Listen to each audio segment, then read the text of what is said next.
Hi everyone, this is Robert and welcome to IDG Live. This is a pre-recorded live stream, so I don't know exactly when this is going out, but it will be going live at the normal time on a Thursday, and I'm going to set this one up as a premiere, which means that hopefully you will still have the chat there. So hi to you if you are in the chat. I am not here live doing this, so obviously I can't answer any questions in the chat. I'm not entirely sure when this is going to go up, but I will try to pop into the chat if I can for a little bit just to say hello. But that all being said, this is a sequel of sorts to a pre-recorded live stream I did a little while ago, which was asking my patrons for their tinfoil theories, and I would just go through all of their A Song of Ice and Fire tinfoil theories and just say what I think about them, which means that we're going to be moving around quite a bit. We're not just focusing in on one area. We're dotting about Westeros and Essos and a lot of different characters. But um, the idea is to pick up the second half of those questions from my patrons. I got so many of them that the first live stream was going to go on for quite some time. So I split them into two. Hopefully I've now captured them all.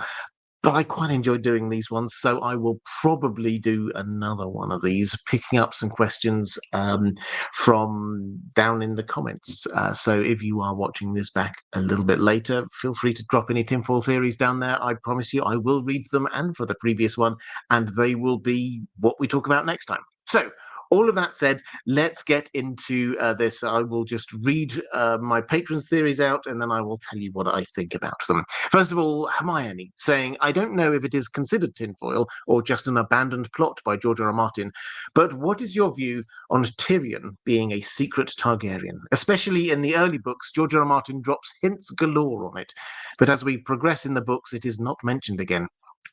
It would fit, considering Fagon is probably a Blackfire and the dragon has three heads. No, do you think this is an actual abandoned plotline? How do you think it would fit into the story if it was not abandoned? Okay, so um, for those who have been watching these live streams for a while, you'll know that this is probably the theory that I've oscillated on the most over time. I'm very open about that. I think that George R. R. Martin has left it in a way that it could go either way. Certainly, when we started out in book one, there was a lot of hints, clues, imagery surrounding Tyrion and Targaryeniness, dragons, things like that.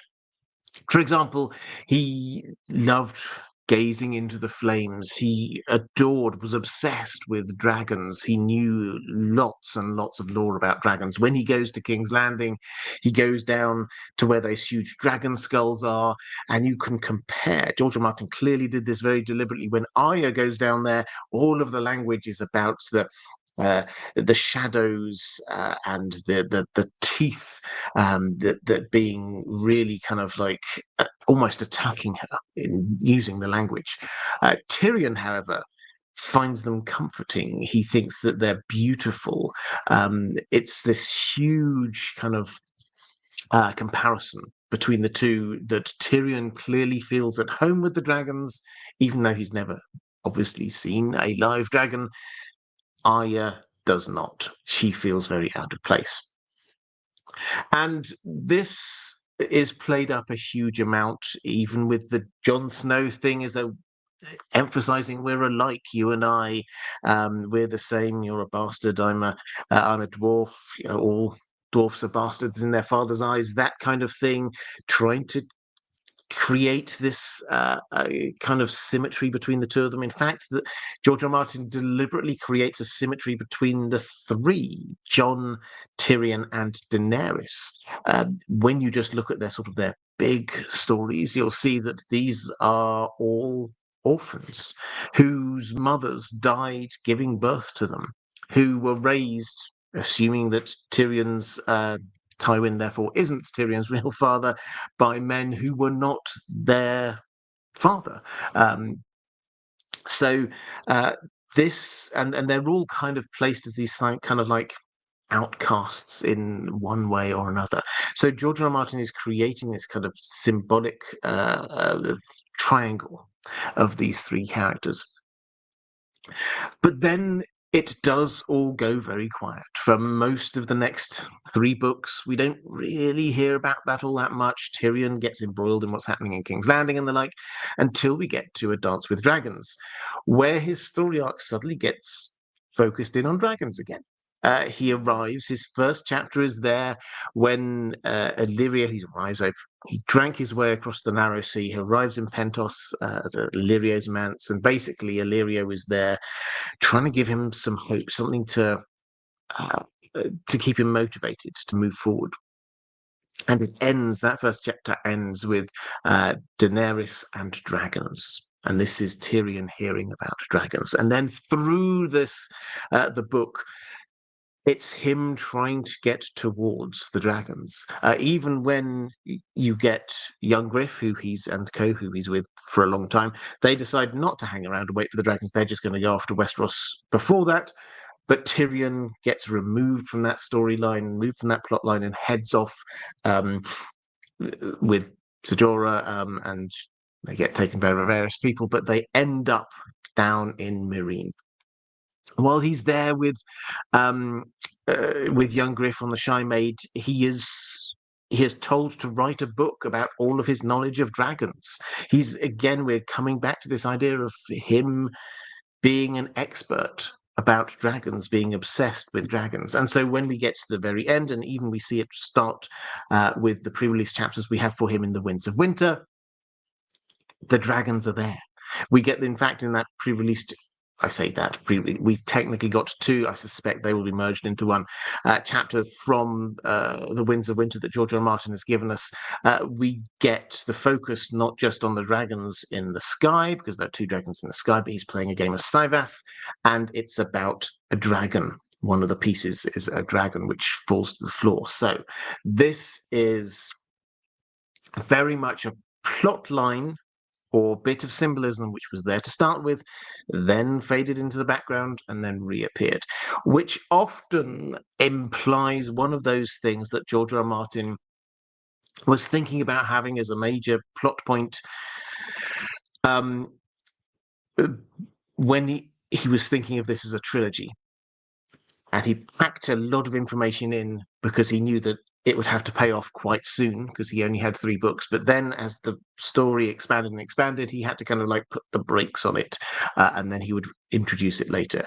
Classic example here is the Isle of Faces. You get lots of references to the Isle of Faces very randomly in the first book, or in fact in the first half or 2/3 of book 1. And then it goes quiet about the Isle of Faces for most of the rest of the story.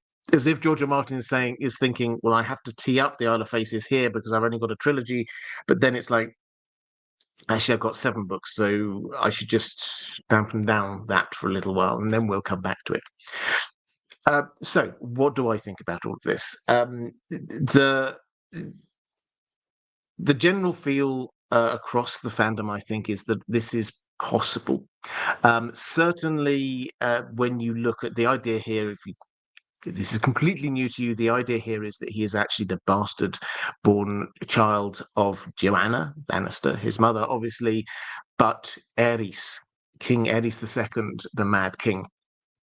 And is that possible?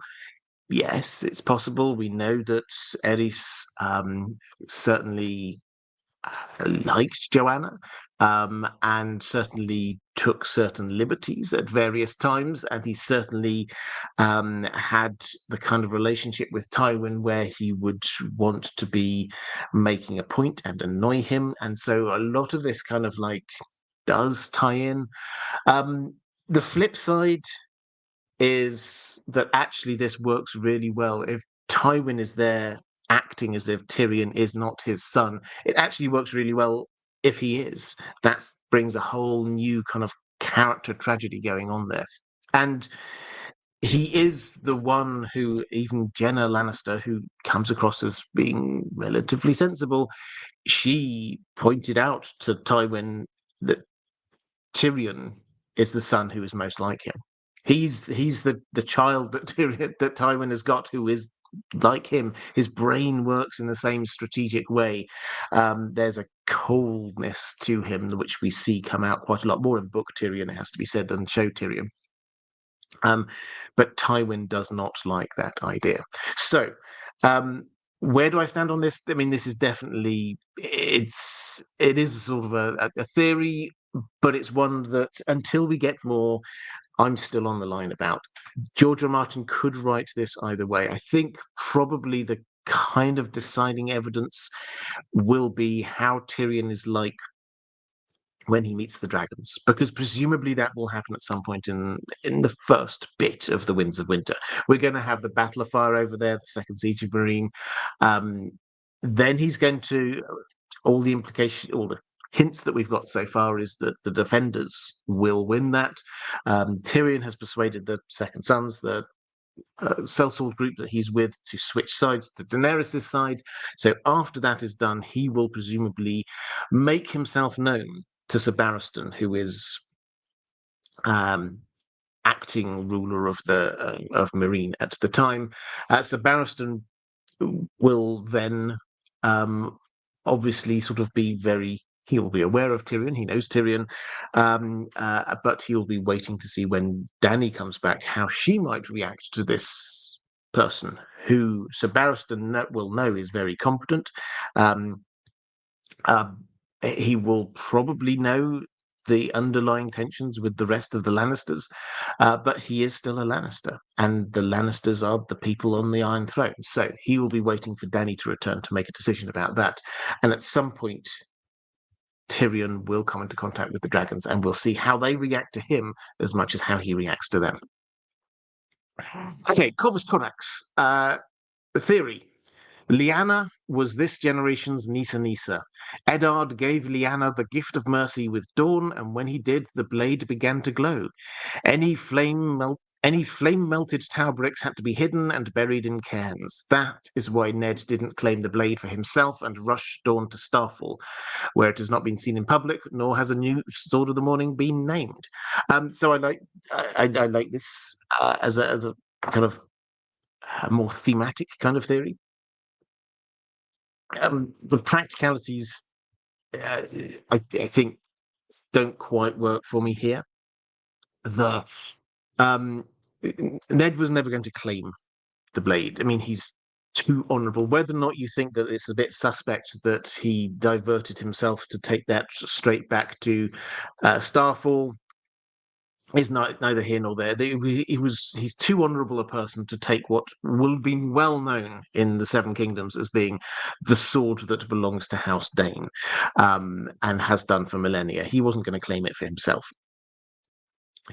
The idea that he might have done a mercy killing of Lyanna, I don't personally see any evidence for that. Surely, when he remembers these things, and he does, it's not just in a fever dream. He has lots of memories of her saying, "Promise me, Ned." That's the thing he remembers. "Promise me, Ned," and her dying, not him getting a sword out, not him even taking hold of Dawn. So none of that is there any hint of. And the idea, personally, I think that we need a new Lightbringer to be reforged in some way. That doesn't seem to work for me either. We have got Lightbringer. Nobody seems to imply that we need a new forging of Lightbringer. And if we did, then we would presumably see it forged, not just see a sword which is already there be plunged into yet another woman's breast. That doesn't quite work for me. So I see why you might like that. The flame-melted tower bricks had to be hidden and buried in cairns bit, I think, is a great logical conclusion from that. We've got a big fiery sword. But I think that Ned's post-traumatic stress here of what goes on is enough in and of itself to be doing the things, the tearing down the tower, making cairns, things like that. That, for me, explains it already. We don't actually need to have this extra layer of he has to hide some, which when I have speculated on myself in the past, that maybe that he had to hide the stones in the tower because some strange magic or something happened. Corvus Corax again are saying a theory. Bloodraven saw the wall fall with a black fire on the throne, and this will come to pass in the next book with Fagon. I really like this, I have to say. So the idea Bloodraven is, we obviously know that he's this Greenseer, but he also has Targaryen magic because he's half Targaryen too.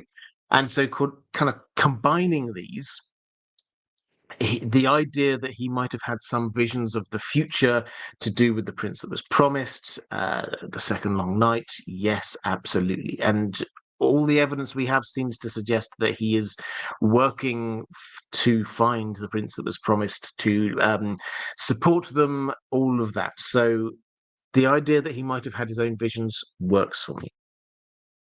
He also seems, and I'm not going to go into all of the detail now, he also seems very clearly, in my mind, to have been focused in on trying to make sure that the line of the Targaryens goes to exactly the right line in order for the prince that was promised to be the right person. That does seem to have been what he was doing. And as part of that, as well as lots of random Targaryen accidents, we also get a lot of Blackfire deaths. Bloodraven was around during the Blackfire rebellions, most of them anyway, as Hand of the King, or a little bit before that, helping lead the fight against them. And what is noticeable is not just that Bloodraven, as a Targaryen loyalist, was fighting against the Blackfires, but he goes out of his way to personally kill the Blackfires. He makes sure that they are dead. He doesn't leave this to anyone else. He doesn't just lead armies into battle. It's him focusing his fire and attention on that. And when I say that, then the original Daemon Blackfire and his two sons were killed by Daemon himself and his Raven's Teeth, his personal guard, firing arrows down on them. We're told guided by sorcery, which may or may not be the case, but this was definitely Daemon himself or his personal troop who he directed to aim their fire at those Blackfires. So immediately we have 3 killed by him on his particular orders. Then we get Daemon the Second, who is the John the Fiddler from the Mystery Knight. He isn't killed there in that story. He is, in fact, held hostage in the Black Cells under the Red Keep for a little while. Bloodraven's political calculation appears to be, if we hold the Blackfire heir, then we're preventing another Blackfire invasion because they haven't got a Blackfire heir to rally around. However, at some point, Daemon II died. Which perhaps isn't that mysterious, but by this time, clearly, the Red Keep and the Black Cells are under the control of Bloodraven, so on his watch once more. Fagon, the next of in the third Blackfire Rebellion, we're not told exactly, but he was killed dishonorably after relinquishing his sword after a battle. Implication there, Bloodraven was there. The implication it was him. Then he definitely killed Aenys Blackfire, who, when we had the Great Council, which was choosing the, well, it would eventually decide Aegon V would be made king, but it was deciding who that would be. One of the Blackfires came across to press his claim for the crown. Bloodraven guaranteed him safe passage, but the moment he arrived in Westeros, he had him arrested and personally killed. So Bloodraven does personally go out of his way to eliminate Blackfires. This absolutely lines up with this idea that he might have seen a Blackfire on the throne, and that was when, in his vision, the wall falls. And yeah, it works perfectly. We don't have any evidence to say this did happen, but it works perfectly. And the irony that Fagon, young Griff, may sit on the throne not claiming to be a Blackfire, in fact, not even believing he is a Blackfire, but probably secretly being one. When the wall falls, that really does work for me. Commander Ray, The seasons, the others, and the trees are all affected or created by the children of the forest, who were certainly protecting themselves but went too far with it. In doing so, I posit that the werewoods themselves were altered with the creation of the others, whether as depicted in the show with a piece of dragonglass to the heart or other means. I think they gave the first other great powers, and this power over cold, as we all believe, led to the strange seasons, but I think it also affected the trees, turning them white as snow and leaves blood red. I think to reverse the cold, not only do the others need to be stopped, but so too must the trees be healed. The Isle of Faces, perhaps, and maybe it requires a sacrifice, a fiery one, as only death can pay for life. Yes, I'm saying John sacrifices Danny on the Isle of Faces. Okay, well, so where do we go with this? I think the the place I will start is with an agreement that all of this is connected and together. And I will take you back to the blurb on the very first edition of Book One, A Game of Thrones. So this was cleared by George R. Martin, and this is what is before anyone knew this was going to be the massive behemoth it is. His trying to tell potential readers a little bit of information that might entice them to read the story. And so this is what it is. Long ago, in a time forgotten, a preternatural event threw the seasons out of balance. In a land where summers can last decades and winters a lifetime, trouble is brewing. The cold is returning, and in the frozen wastes to the north of Winterfell, sinister and supernatural forces are massing beyond the kingdom's protective wall. At the center of the conflict lie the Starks of Winterfell, a family as harsh and unyielding as the land they were born to. Sweeping from a land of brutal cold to a distant summertime king of Epicurean plenty, here is a tale of lords and ladies, soldiers and sorcerers, assassins and bastards, who come together in a time of grim omens. Now, I really enjoy that. I think that's fantastic. But I want to focus in on this first line, the line which hooks us in, the line that tells us about the history of this world. Long ago, in a time forgotten, a preternatural event threw the seasons out of balance. So, the cause of the seasons being out of balance is a preternatural event, a magical event, and a not natural event. So, my take on this is that in order to get the seasons back in order, we have to undo, or balanced again, we have to undo that preternatural event. And my general take is that probably, in the absence of any further evidence, probably the children of the forest did create the others. And that is indeed a preternatural event. They had to use so much power that it kind of like wobbled the world out of balance. Now, if that sounds a little bit like a wibbly wobbly timey wimey kind of description, that's actually okay, because George R. R. Martin, whenever he's asked about the seasons being out of balance, and people come to him and say, "Well, I think what this is that the moon did that, and then this put the planet at an axis, which means it's sort of moving at a," and he says, "No, no, no, no, no, no, no, no. You're overthinking this. This is a fantasy story. Don't look for sci-fi answers to this. Look for a fantasy answer for this. This is a magical answer. This was caused by a magical thing." He doesn't go on to say this, but this is the clear implication. This was caused by a magical thing, and therefore, in order to rectify it, we need another magical thing to kind of undo whatever the first thing was. So this all leads to my working hypothesis that what we're looking for is not just a way to kill the others. It's a way to undo the magic that brought them into being. Now, how do we do that? The TV show, I think, was kind of straining at this a little bit. Didn't quite, and this happened quite a lot, I think, with the TV show, is that they had an answer from George R. R. Martin, but didn't really know how to show it in the way that, because they were rushing through it so quickly, in a way that felt emotionally satisfying. So what they did was they had the White Walkers were created by dragonglass to the heart in front of a weirwood tree, and they were undone by Valyrian steel to the heart in front of a weirwood tree. That was the kind of the way of undoing the magic. And so if you remember back on the TV show, when you kill the Night King, then all the other White Walkers just go. It's as if the magic has been undone. So I think that's what they were kind of straining to do there. I think in the books, we will similarly have to undo that magic. Now, how does that magic get undone?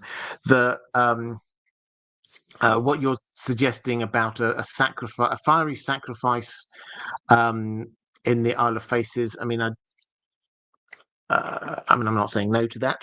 I don't think that the sacrifice itself will be the thing necessarily, but if we're going to do magic, if it is weird magic, then all magic requires sacrifice in some way.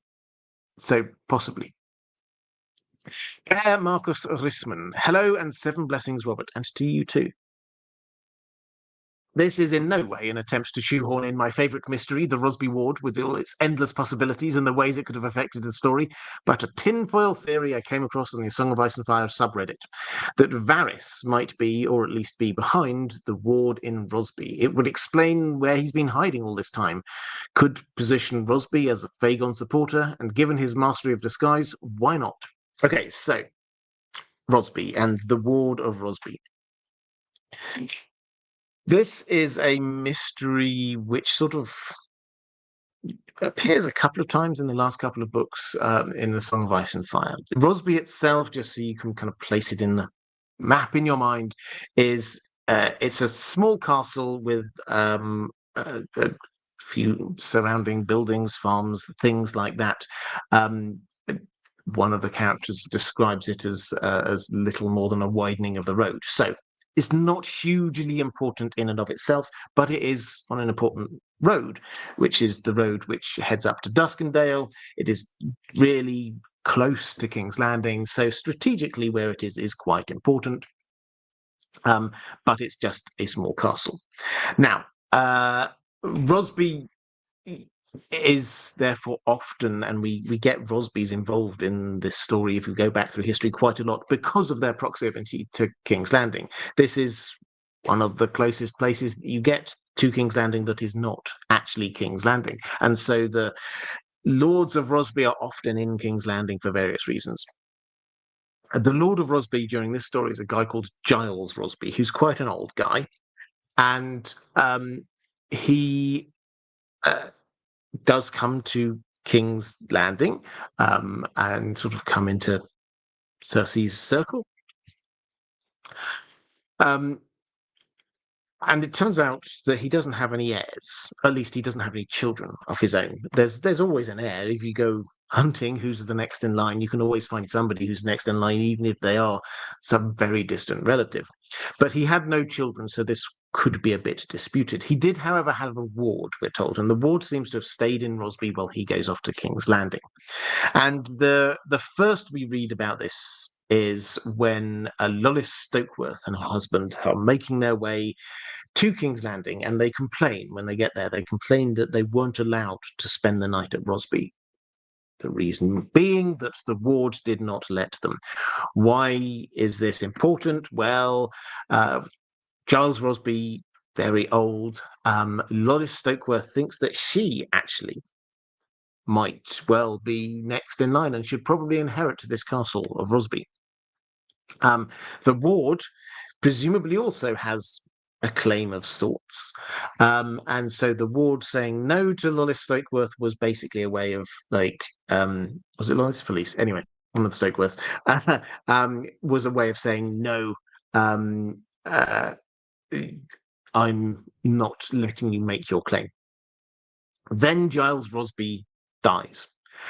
And Cersei's take is, well, first of all, she thinks, oh, we've got a castle up for grabs now. There's no obvious heir.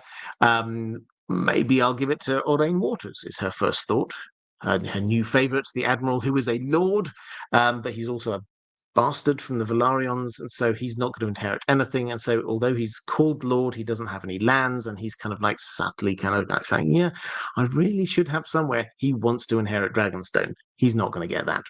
But Cersei thinks, well, maybe Rosby. Um, but this is kind of put to one side because there's a lot going on in King's Landing, and so we'll leave this be. It turns out there's 6 different people all claiming this at one point, and then we learn that the ward at Rosby himself is kind of like basically he's not letting anyone, and he's ruling there as heir, and so he's basically claimed it for himself. So Cersei again thinks, well, maybe I'll just strip it. Pycelle kind of like is like, oh, well, maybe we should have like some sort of proper legal situation where we would talk to all these people and decide who actually is. And Cersei says, well, why don't we just take all of their gold and everything there, and then we can give the castle to somebody after that, and we can tell everyone Giles Rosby's dying wish was that the money go to Tommen. But again, all of this is kind of like brushed aside. There are more important things going on. Rosby is not huge and significant in and of itself. So that's all the background. But this has led to people wondering who might this ward be, because we're never told a name. We're told a few hints. Cersei says that he's not of the blood of Giles Rosby. And we also hear that he's from I can't remember the exact word, but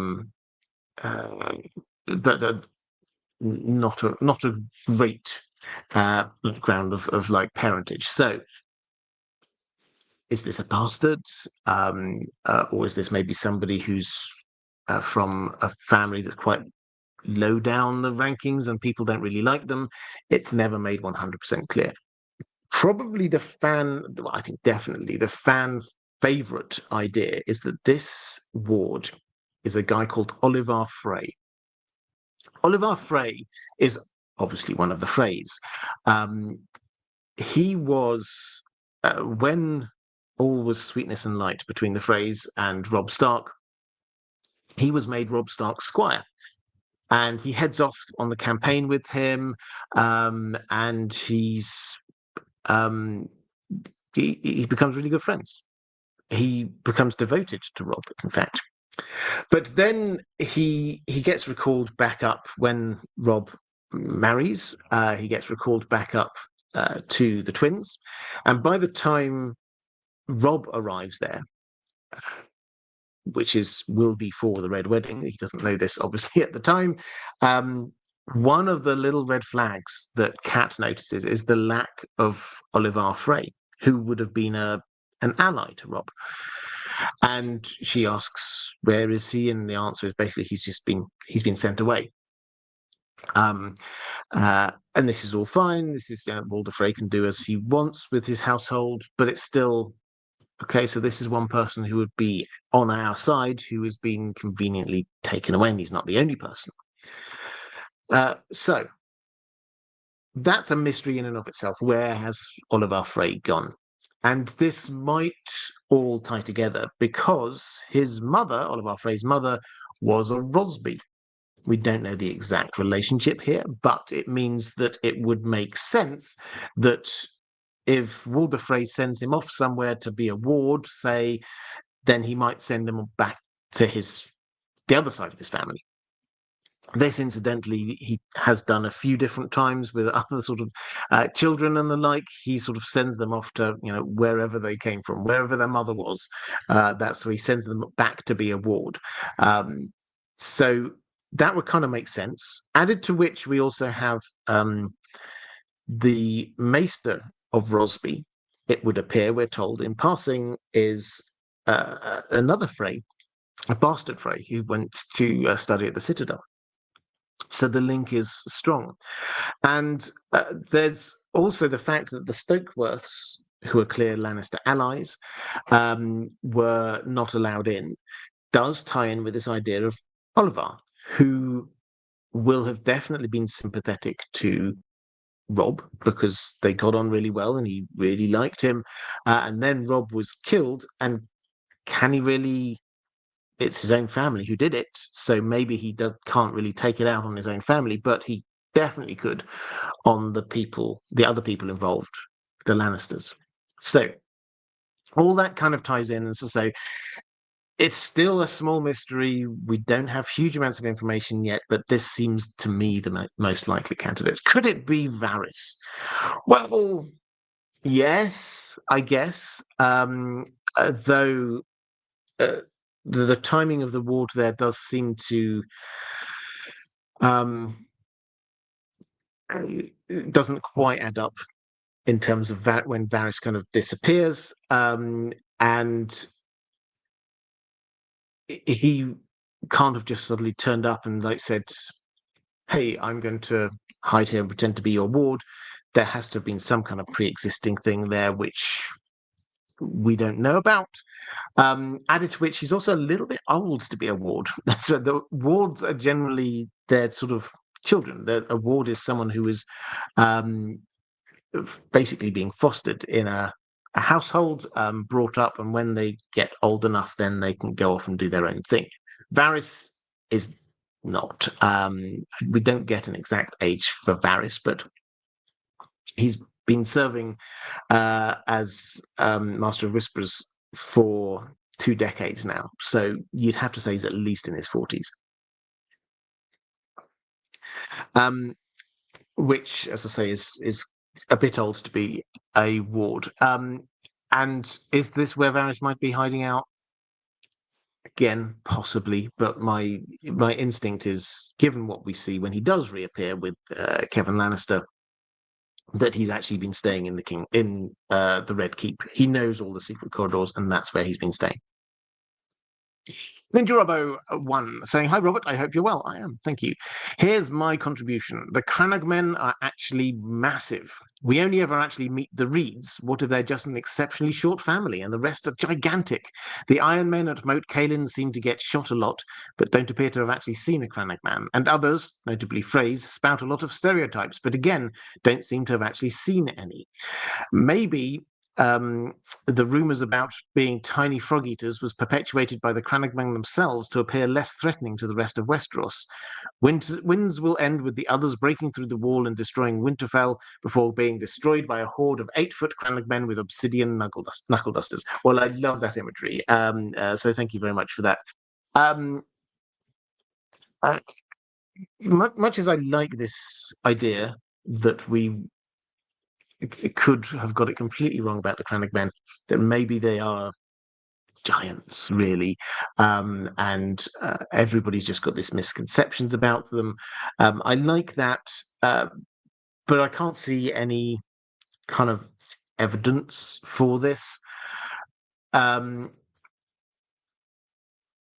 Yes, we don't know anyone who's like met a Crannog man other than House Reed. House Reed are the only Crannog. We only have 4 named Crannog men at all in this entire story.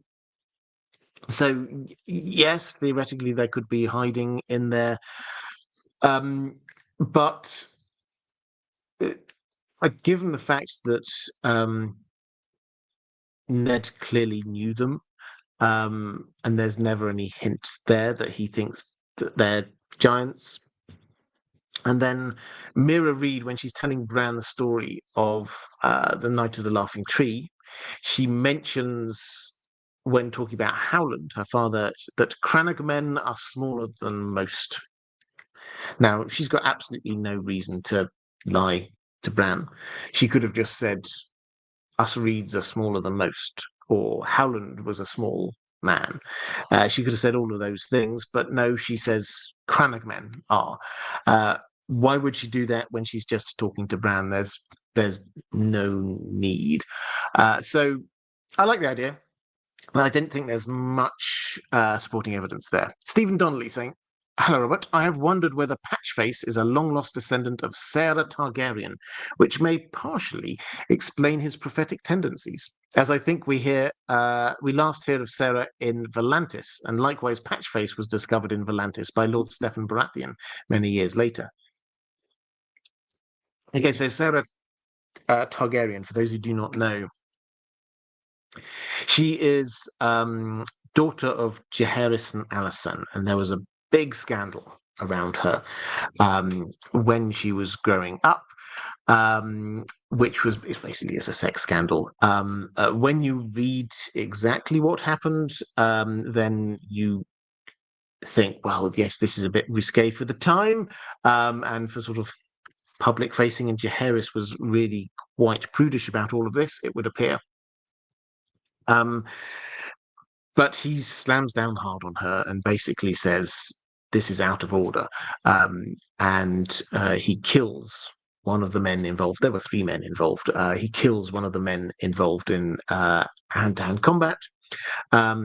He orders her basically locked in her room. She does try and steal a dragon to escape at one point. He gets very angry about that, and eventually he decides to send her down to Old Town to train up to be one of to be a sector, basically.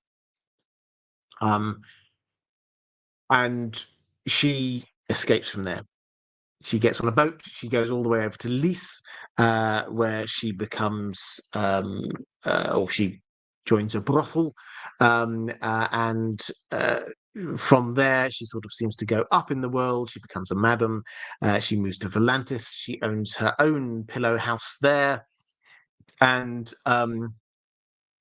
she seems to do incredibly well. When you have towards the end of Jaehaerys's reign, when there's a great council to decide who's going to be king after him, people thought about her because she was obviously one of his children, and her response was that she had no desire to because she had her own kingdom in Volantis.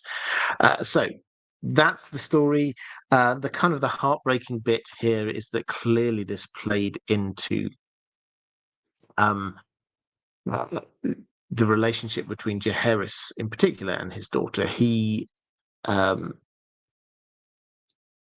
told Alicent, he banned her from being in contact with her own daughter, and he didn't want to hear talk of her at all until at the very end, when he seems to have I mean, it's vague, they didn't use these terms, but he seemed to have had some kind of dementia and sort of mistaking one person for another. He mistook Alicent, who was there reading him stories and sort of looking after him and stuff. He mistook her for Sarah, which shows that Sarah was still very clearly in his mind.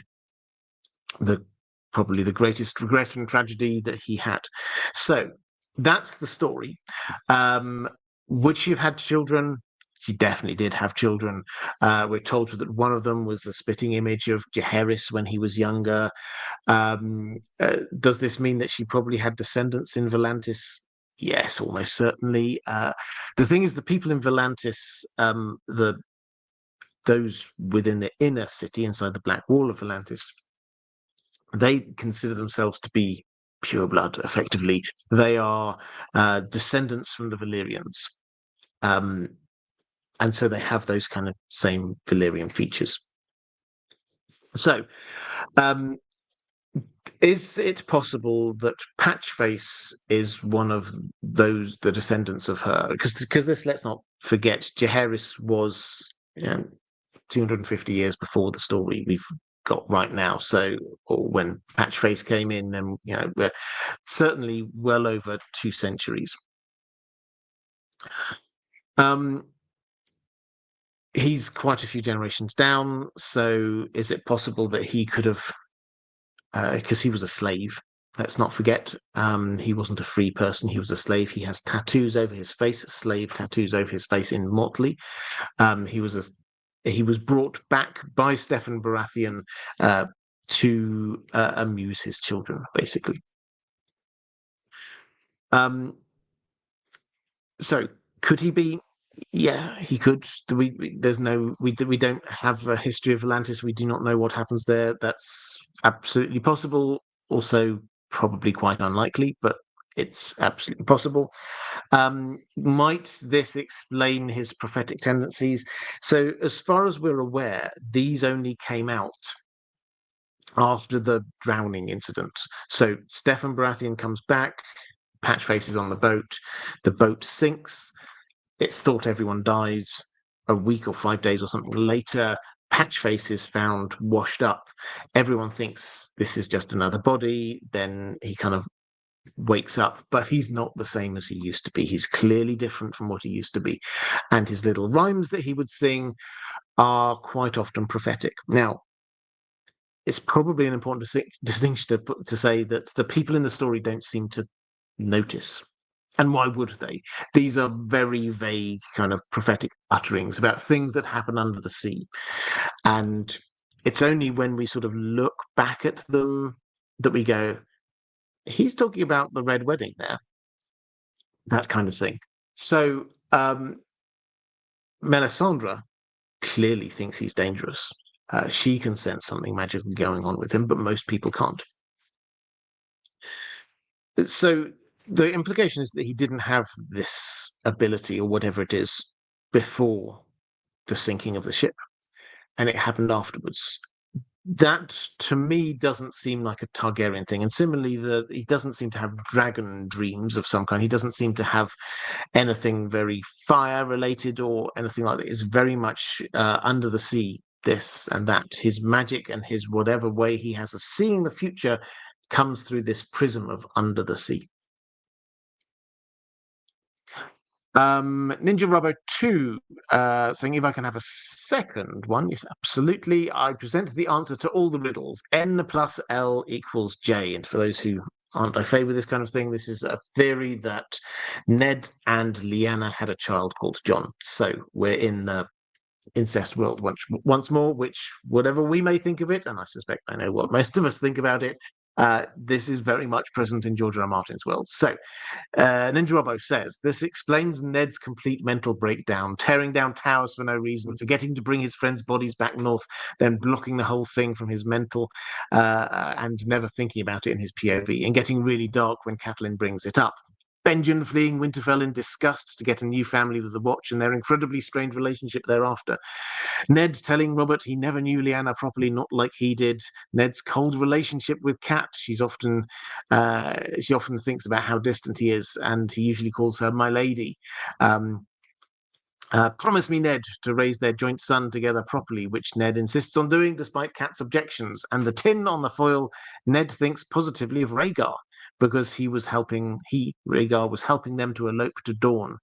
Being a Targaryen, Rhaegar was presumably very pro-incest. Good guy Rhaegar takes pregnant Lyanna separately to Ned to avoid suspicion.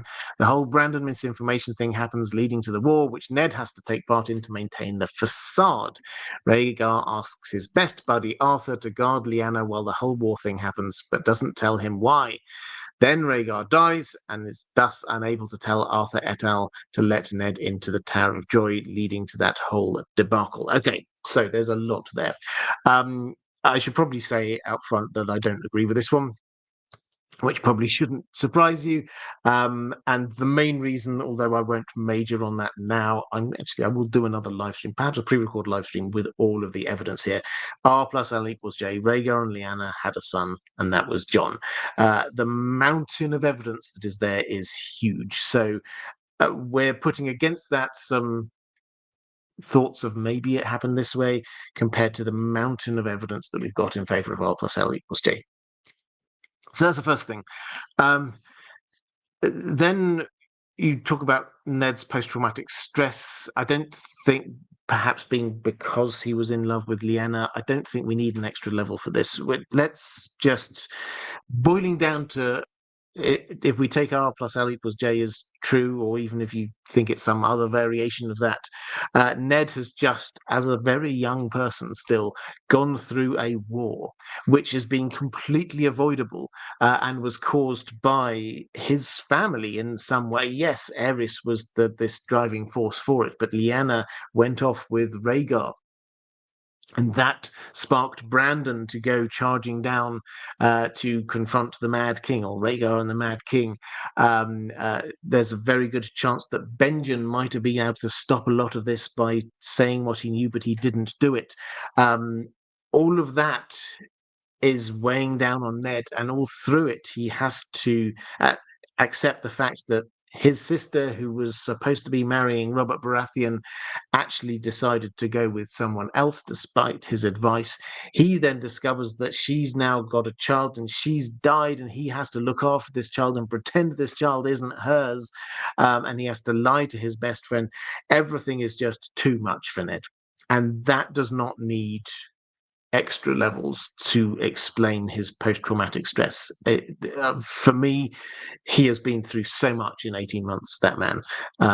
And him holding it together to not have an actual breakdown, I think, is a win enough.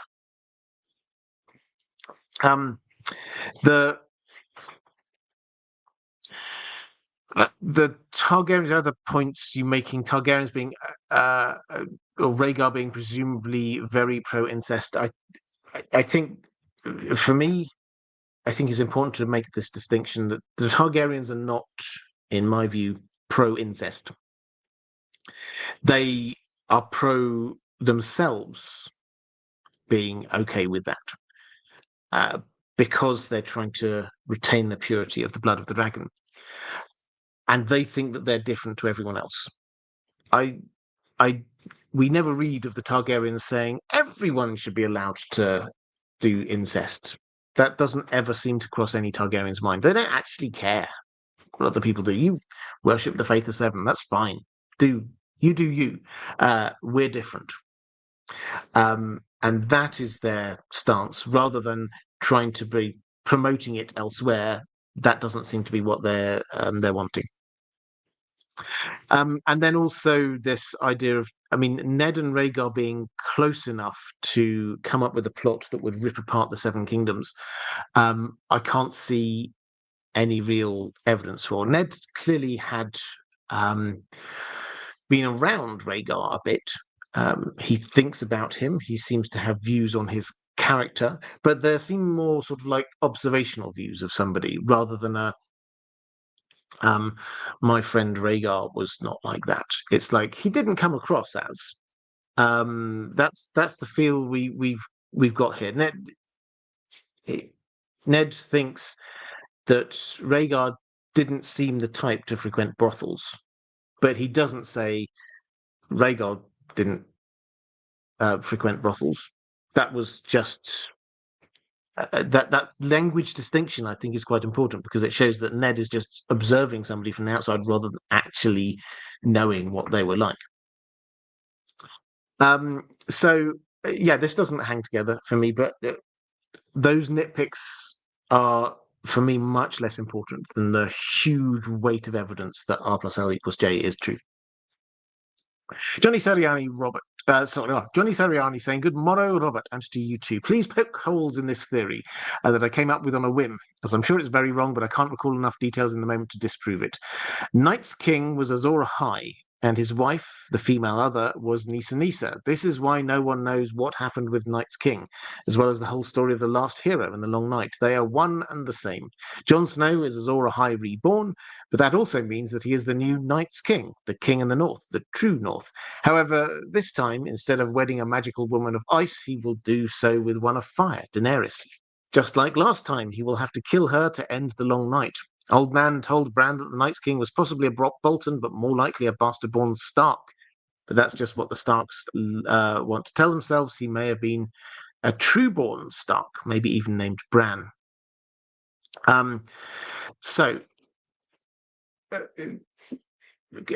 do we start with this one? I think the first bit to say is we need to make the distinction in our minds between the Night King and Night's King, which is the latter being George R. R. Martin's one. And he has very clearly said these are different characters. So Night's King was the 13th Lord Commander of the Night's Watch. He saw from atop the wall a beautiful woman with pale skin and blue eyes that he fell in love with. And she's written in the legends that we have as very much like a female other. Anyway, he married her. They set up in the Night Fort, basically a reign of terror sacrifices to the others, and then eventually the good guys had to come and sort it all out. But his name was then wiped from history. So that's the legend. We have to give the usual disclaimer about George R. Martin legends that he wants us to have, that we should not take them as literally true. These are from thousands of years ago, passed down through oral tradition. They will have changed, been some bits added in, some bits taken out, some bits amplified, some bits played down. What happened then is not the same as the legends that we read about and hear about that have come down from there. Now, that all being said, I think there is definitely some kind of mirrorism, symbolic linking here between Jon and the Night's King, in as much as Jon is probably going to die and come back, and he has been given this kind of, as you say, this kind of Azor Ahai prince that was promised symbolism, but he might well indeed marry a woman of fire rather than a woman of ice. So there is kind of like a playing with these kind of themes that's going on here. But my take overall is that we do have different stories. We've got The Last Hero, we've got Azor Ahai and the Forging of Lightbringer, and we have the Battle for the Dawn. To me, they work better just at a very high level. The details we don't need to worry about, but at a high level, as part of the same story. We're just getting fragments of it. The Last Hero, everything was going wrong and bad, and winter had descended, and he went off to try and find some help with his companions. He eventually finds the Children of the Forest, who give him their assistance and help him with his sword gets broken, and so they'll be replacing that in some way. Then we get this story of a forging of a new sword, Lightbringer, and then which he allegedly uses to be killing monsters. Then we get the War for the Dawn, where the Night's Watch fight the others and push them back. Now that kind of works for me in that everything was wrong, bad, and they didn't know how to fight the others. Then they learn from the Children of the Forest, they make the weapons that they need to do, and then they're fighting them using those weapons, which is something to do with Valyrian steel, something to do with dragonglass. All of that works for me as a sort of a high level narrative when we don't worry too much about the details of this. So let's go on to a theory from Alexander the Just Okay, saying, "Hello, Robert. Tinfoil theory. Bloodraven is evil." So I'll first start by saying I agree with you that he is good, as he is guiding Jon and the like, as I've heard you discuss in other videos, but I'd like to entertain the theory that he is evil. I'd like to particularly get your take on the sentence. I'll paraphrase. Bloodraven says something like, "Darkness will be your cloak, friend, your mother's milk." What does this mean? Bloodraven describes the darkness to Bran in a positive way, comparing it to not one but a few other things, meaning he says friend, cloak, mother's milk, rather than a one-off throwaway line. I'm not a master here, such as I'm excited for your opinion, but to me this sentence seems important, or that George R. R. Martin wanted us to note it. I wonder what it means. Azor Ahai, Lightbringer, Dawn, it seems we want light, not dark, so it's an interesting sentence. Okay, so I should probably start by just sort of clarifying my position. I find Bloodraven a fascinating character. I don't think I would ever categorize him as good. I don't think George R. R. Martin does characters that are good or evil per se. I think that he creates characters that everyone, he often likes sort of quoting this, everyone is a hero in their own story. So Bloodraven thinks that he is doing good, but he seems very much to be in the trying to do the greater good. He's willing to do dark things in order to achieve what he considers to be the right outcome. So I don't think that makes him good per se, but I think that does mean that he is supporting a number of the characters that we may wish to support, like Jon, in order to achieve the ends that he thinks that they ought to be achieving. So I think that's the first point. As for that sentence, let's just give it a bit of context, and I'll give you the exact quote. So this is when Bran, he's reached Bloodraven's cave, and he's there with Jojen and Mira and Hodor, and we have what's essentially a training montage chapter, which is and the mood is really weird in this chapter. It has to be said. I think it's some of George R. Martin's best writing, but we can sense we're seeing this all from Bran's perspective, and we're just like picking up on bits and pieces here. Jojen has arrived and seems to have just kind of given up hope. Mira's there, just not really sure what now. We've come all this way north, and now what are we gonna do? And Bran is there having arrived, and he's like, "Are you going to now make me walk?" And it's like, "No, you're not, but we'll do more magic-y stuff." And he's then spending a lot of his time sort of exploring these caves as Hodor, but thinks he's doing this secretly, that nobody else knows that this is him doing this. It's this kind of weird, uncertain atmosphere, and in this really creepy place that's caverns in this hill underground.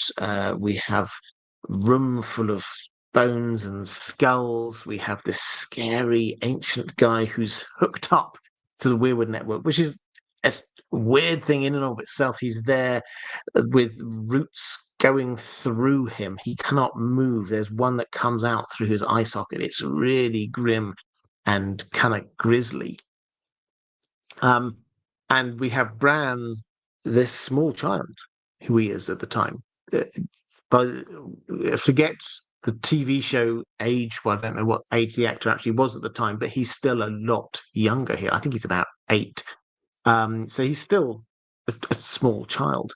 And he's like, "Well, what's happening now?" And the answer seems to be, "Well, now we plug you into the Weirwood network. You sit here right next to this old guy who's got roots coming out of parts of his body, and just make yourself comfortable."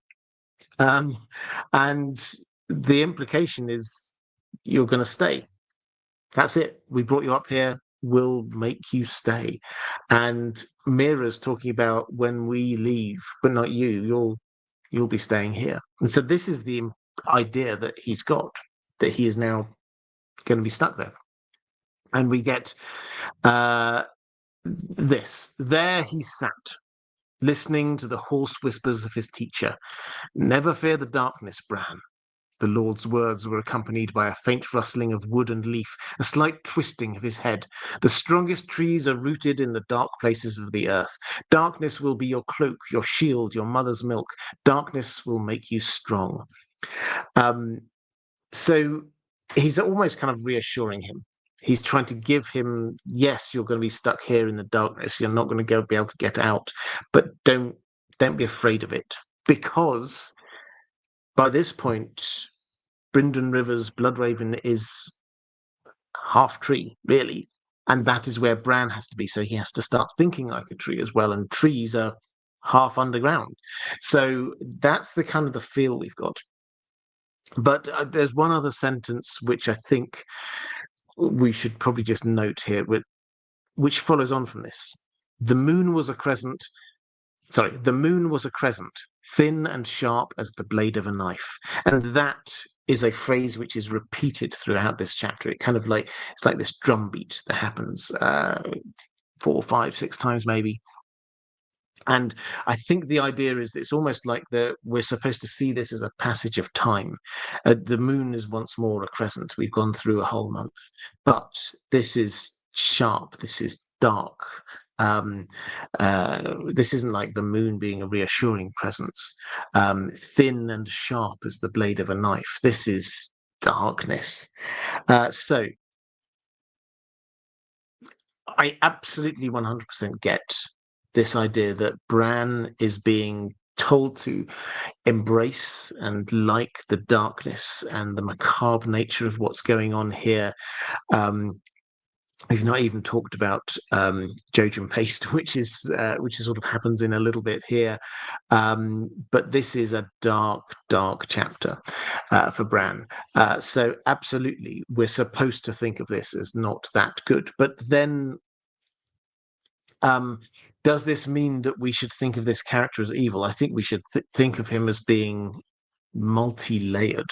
But the immediate context of that was to try to make Bran feel comfortable. It's a weird way of saying it, but that was what was going on. Stephen saying, I believe your theory about Gerald Dane, Darkstar, that he will steal the Sword of Dawn and bring it into the story. But some years ago, I came up with a pretty implausible tinfoil theory about him that I want to share. I thought that he might end up ingratiating himself to Cersei and become her lover, becoming a replacement for Jaime, and that she would appoint him to the Kingsguard of her own personal Queensguard as a kind of dark reflection of Arthur Dane. The theory I imagined is that Darkstar will turn up unexpectedly in the Reach, fighting the Ironborn. I had two reasons for this. Firstly, since the Martells have made him a scapegoat, he might decide to throw in his lot with the Lannisters and Tyrells as a means of escape and payback. He could try to clear his name and gain their trust by attacking the king's enemies. He could present himself as a true knight, loyal to the crown, who has been falsely blamed by those lying Martells for their own treason. Cersei at least would believe this story. She has a weakness for dashing, untrustworthy bad boys with passing resemblances to Rhaegar.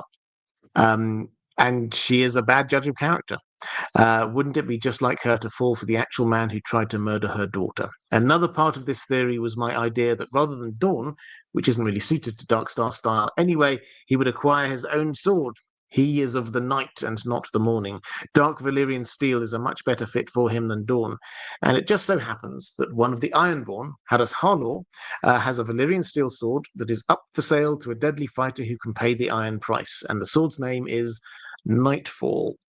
Implausible, I admit, but I couldn't resist the thematic appeal. Okay, so there's a lot here, but a lot that I would love to sort of pick up on. First of all, let's dig into Darkstar, Gerald Dane.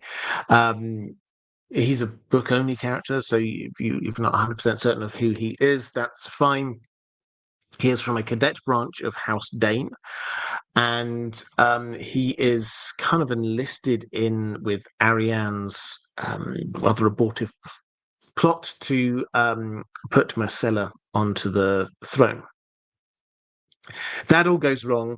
He rushes off and is now being hunted down by the Martells. So the question we have to ask ourselves is, where does he go? Anywhere in Dawn now, he's potentially in danger.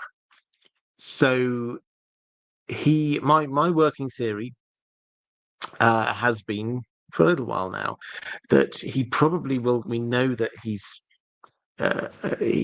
thinks himself in the shadow of Arthur Dane, who was the legendary greatest fighter in the land, last holder of the Sword Dawn, Sword of the Morning. Maybe he decides, you know what, I'm an outlaw already. I'll go and grab that sword for myself. I will declare myself the Sword of the Morning, and I will go with there, and he will hear about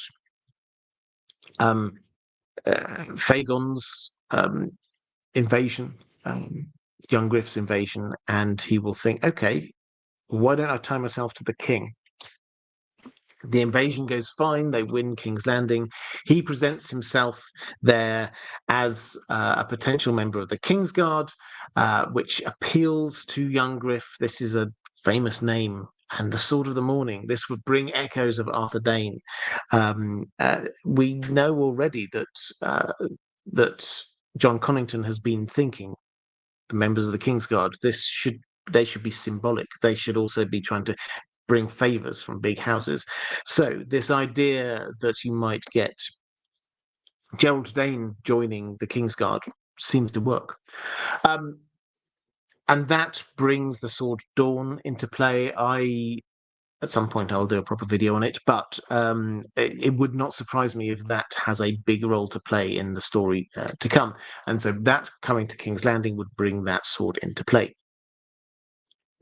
But that said, what if he takes the darker route? He is Darkstar, after all. What if he takes the darker route and instead of going to join the king,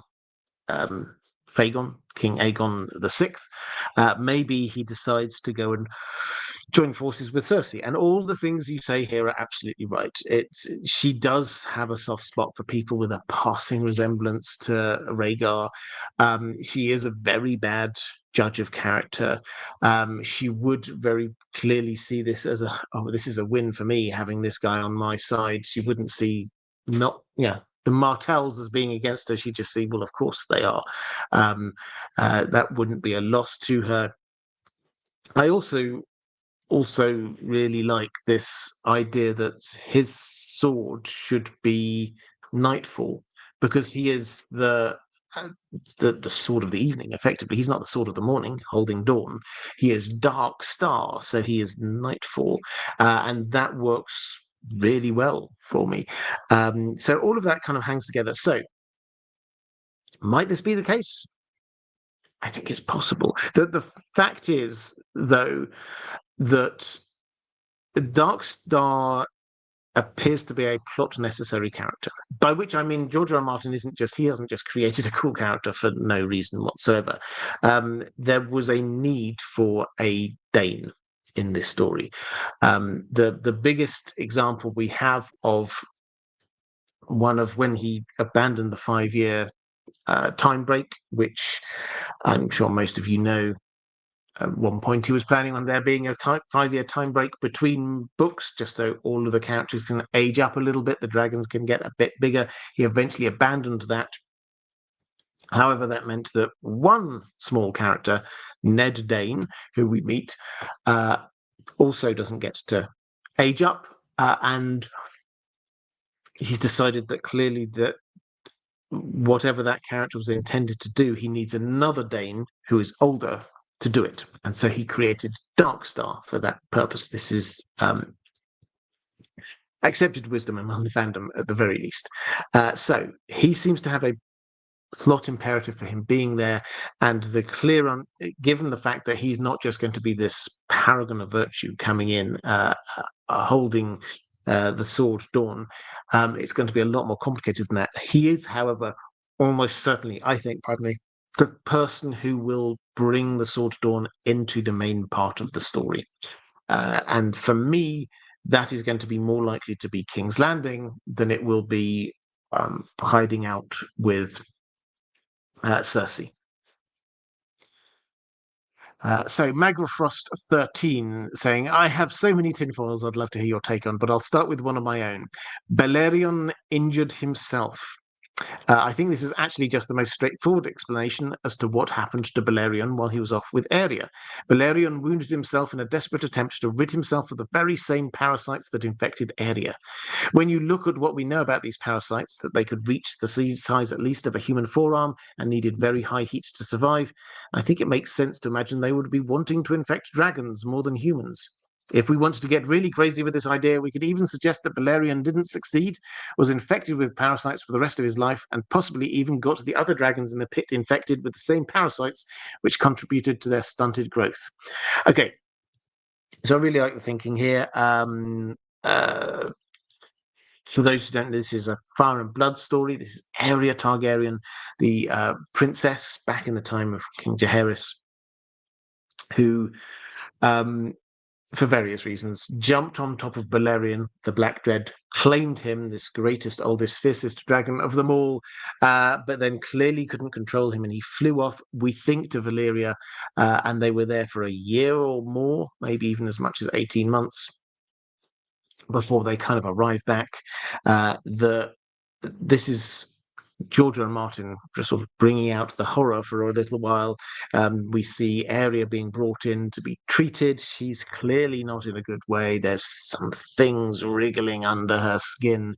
Turns out these are some kind of fireworms. One of them is as large as her forearm. They seem to die after being put into an ice bath.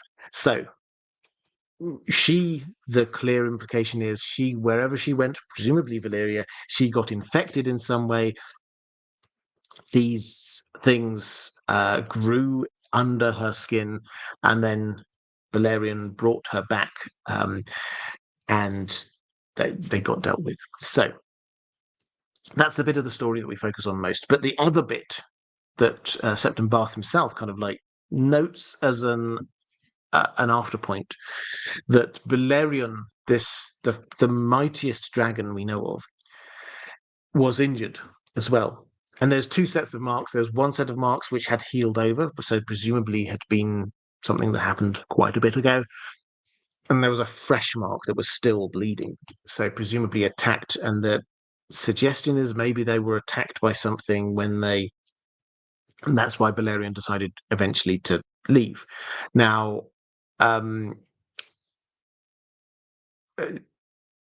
that's where Septon Bath goes down, the route that he goes down. He thinks that this looks like there was another beast out there that was strong enough to take on Balerion, but Balerion escaped. So that's our kind of default. Septon Bath is generally right about these kinds of things.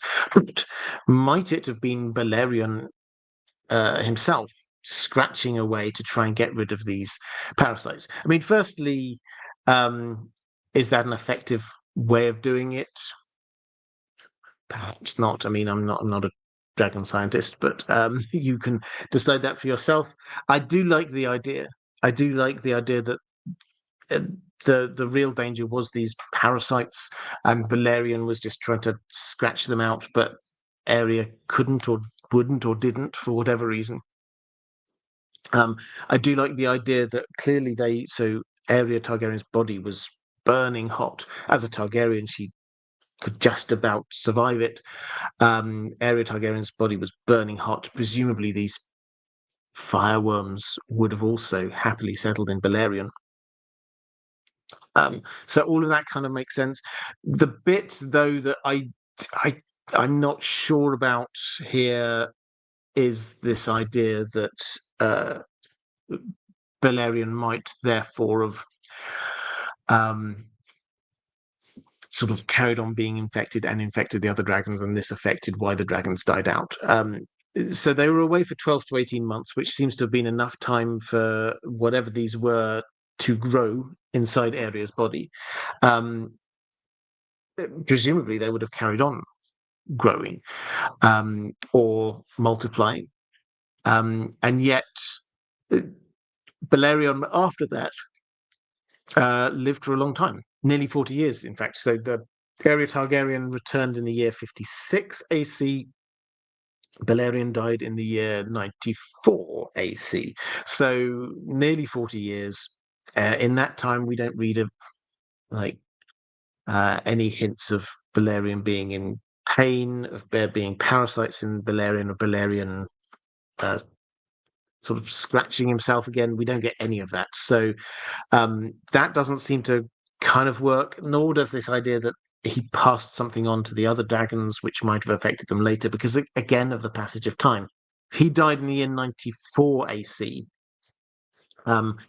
We certainly didn't seem to have any problems all the way through to the Dance of the Dragons, which is again another nearly 40 years time. And the last dragon actually died in year 153. So we're now talking like a century after they returned. And in that time, nothing, no hints of any fireworms in dead dragons, in no hints of any parasites going on, no discomfort, nothing. So I think I'm confident to say no, it wasn't that. But I really like the thinking. Maybe some of the scratching was, but I also love this idea that there is a massive monster somewhere. George R. R. Martin wants us to think there is a massive monster somewhere in Valyria that just has not escaped at any point. Late escapist.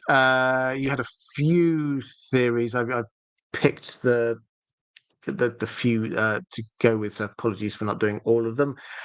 Saying, here's my tinfoil. Varys Blackfire. I believe Varys is a Blackfire, but not some forgotten brother of Sarah Blackfire. I believe Varys is Varys is Sarah Blackfyre, wife of Illyrio and mother of Aegon VI. We only have Varys' word on his castration or any part of his life before becoming a spymaster in Pentos. A plump, bald eunuch would be a pretty good disguise for a woman seeking to infiltrate the court of a rival monarch. The weight would hide her feminine curves, and baldness would remove the most suspicion of her actual gender. Throw in a colourful story about childhood castration. She's got a fairly airtight cover story. And then you say, perhaps Sarah decided that after 5 failed rebellions, it was time for the Blackfyres to change tactics. Perhaps Varys didn't meet Illyrio when he was some poor bravo in the streets of Braavos, but rather a Braavosi sellsword enlisted with the Golden Company. Perhaps they fell in love and concocted a scheme to take down the Targaryen dynasty from the inside. Okay, so this is an interesting one. And there's a lot of Varys is secretly this, Varys is secretly that, for obvious reasons, because he's a very suspicious character. He's clearly a very capable actor. So might he be a woman? Might he further be the wife of Illyrio and mother, therefore, of Aegon VI? Aegon. Well, I agree that we only have his word on the eunuch story, and he certainly does seem to be a very competent actor. He's kept up this now for 20 years, plus probably some more. 20 years or so working for the Targaryens and then Baratheons/Lannisters. Which is a very long time to have a secret identity. Doesn't mean it's impossible, but it's a very, very long time. I think more importantly, if you're saying we've got this 20 or so year block, then before that, that's when he was making his name known in Pentos, and word of that came to Aerys II. So he must have had the same identity then as well, because it doesn't make sense at all that Varys thought that he was going to be hiring some woman who then turns out, actually, no, I'm a eunuch now. That doesn't make sense. He has to have had this previous identity before that. So we've got 20 plus years of Varys being Varys as we know him. Tyrion, when he looks at young Griff, thinks, here's a child of maybe 15. So that doesn't quite work out. The timing wise is that we'd have to have had Varys appear later in King's Landing for him to have been her mother. Then we also, I mean, if that timing didn't sort of nail the point, I think the other thing I would say is we do actually see Varys and Illyrio together when they think that they're alone. It's an unguarded moment. This is through Arya's eyes, book 1. They're walking through underneath King's Landing. They think they're talking top secret stuff. They think that they're alone. And Illyrio twice calls Varys old friend or my friend. This is not a meeting of lovers. This is not a meeting of a married couple. This is old friends who are treating each other as old friends. So yes, I like the thinking, but this doesn't work for me. Second one, you say Euron is a skin changer. I think this theory is credible because the rumors about the far winds of the Lonely Light hint at the existence of Ironborn skin changers, and it would explain how Euron is able to operate a ship crewed by mutes and why that crew has never mutinied against the man who maimed them. I'm also convinced that the maiming is a part of the process by which Euron is able to skin change humans. I think Euron tortures people to break their spirits and reduces them to an animalistic state wherein they're easier to skin change. I know I'm not the first to assume that Bran is able to skin change Hodor because of his diminished mental capacity. And if Hold the Door is book canon, then Bran will inadvertently make Hodor susceptible to his own skin-changing powers by retroactively psychically lobotomizing him. Yes. Close time loop. So, is Euron a skin changer? I actually quite like this. I have to say. So clearly he has some kind of the imagery, Greenseer type imagery, with the one-eyed crow thing going on. Um, he talks about having a dream of flying, or when he was a child, which fits in the same with Bran. He drinks the shade of the evening, which seems to be kind of like a dark version of the weirwood paste, which opens up his third eye and gives him sort of prophetic visions, that kind of stuff, the same way that weirwood paste sort of works for Bran. So we've got a lot of this kind of he's a dark mirror opposite of say Bloodbraven. And with that, therefore, we do have to wonder whether or not he's got some kind of, if he's got some kind of Greenseer powers, does he have some kind of skin changing powers? So it's very possible. I think you talk about his crew. I think that the one thing that I would talk about more, focus on more actually, is the Dusky Woman. Now, the Dusky Woman, he gives, when he sends Victarion off to Slavers Bay, he basically says, "Go get me some dragons. Here is a wonderful dragon horn. You can blow this and bind the dragons and bring them back, and then bring Daenerys back for me to marry." And Victarion is there going, "Ha ha," but Euron doesn't realize he's given me the power to do all of these things, and I'm just going to double cross him. And then Euron says, "Oh, and also, do you want this woman? She's kind of hot." And Victarion's like, "Yeah, I'm not accepting that gift." And it's like, yeah, he never really got around to getting rid of her, so she just kind of like hangs around as well. We always have to remember George R. R. Martin is very clear about Victarion.